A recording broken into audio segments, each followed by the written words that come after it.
So this one is particularly timely because of the pandemic. And as an introvert, when the pandemic started, I was like, yes, finally, all these extroverts need to learn how to stay more indoors and stop going out, especially in Toronto. Everyone always wants to go outside. Why don't you just stay in? And so I felt, for once, let more people stay inside. But then after a while, staying inside, even for me as an introvert, became very hard to do. And so at that point in time, I had a conversation with a friend, and she is an extrovert. Like that's why this person's head is yellow, because it represents the sun and being outside. So this is the extrovert in the conversation. And from that conversation, I realized, oh my God, these people are really taking it very, very hard to be indoors, even though they're with people, but they're not with people in the way that really works for them. And as I felt, so if I'm feeling this bad about being inside at this point, imagine those who are not used to it, who are not designed to be that way. And so this was just a portrayal of that shared feeling or way of being because of the pandemic and everything going on. I had a conversation with someone, and the person said the color white is particularly apt because the pandemic made most of us shells of ourselves, and that we're almost like ghosts because we're not sure what was going to come out the next day. People became listless, things stopped moving, and it was really a bad place for everybody in the world to be in. So yeah, that's what this piece is about. That shared moment of, okay, this is really, really bad. And yet it feels hopeful because of the blue. It's like we're holding on for it to get brighter. Yeah, for things to get better. You want to talk a bit about the detailing at the bottom about was that something about grounding or?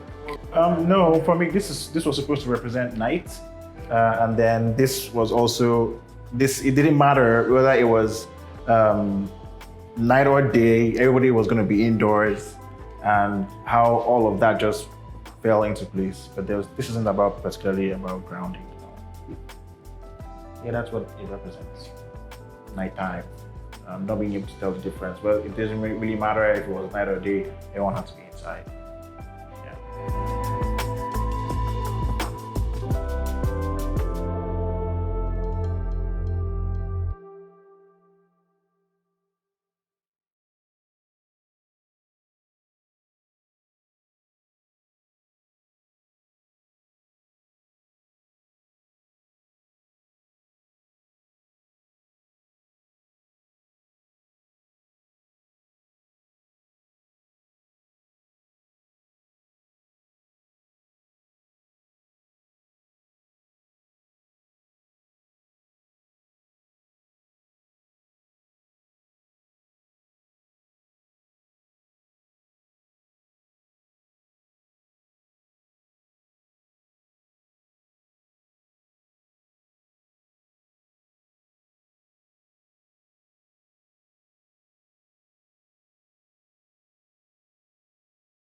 This one is called The Lunatic, and I'm very big on spirituality, apparently. And but yes, so Apparently.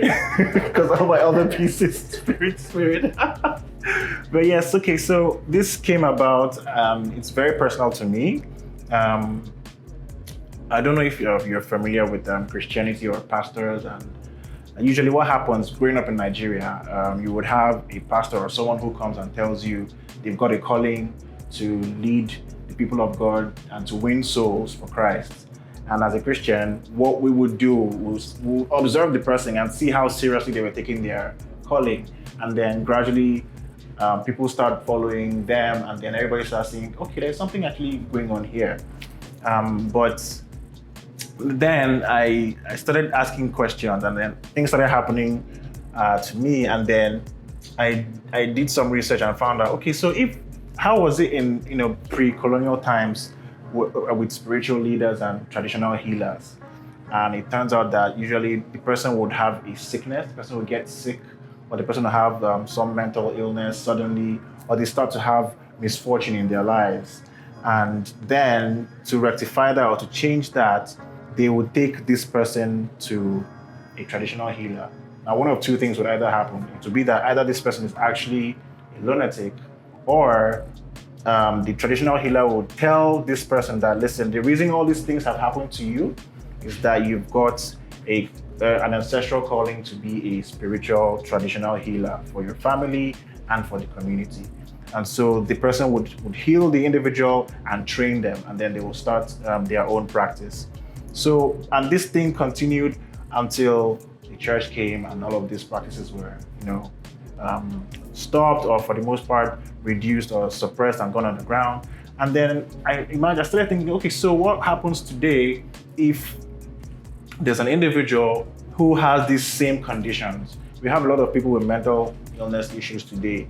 And to me, with that inside knowledge, I realized mental illness could be a symptom of something else, right? So what about today with how would someone today who actually has a calling to be an ancestral healer know that? They wouldn't know that because they don't have enough of that cultural knowledge to know that that's a possibility for why they may be having mental health issues or they may be having misfortunes. Because these things are actually true. There's people who went through these things, and then when they were told that they needed to do certain rituals, and immediately they did the rituals, their lives came back to normal and got even better just because they were able to take act on the insights. So the reason this person's hands are tied is that this is an example of somebody who is going through that transition process, and there isn't anybody to help. They don't have the cultural insight to make the change that they need.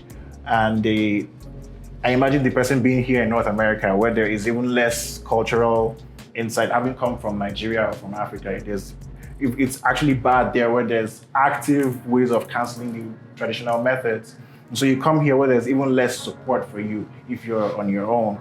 And so the reason the person's hands are tied, and if you look closely, there's a blue color here, and these are usually and then the yellow is about flashes of insight, because the person is usually very intelligent, very smart, very normal, but then it's almost as though there's an on and off switch. And so for people who are experiencing depression, it's like, what's wrong with you? What's happening?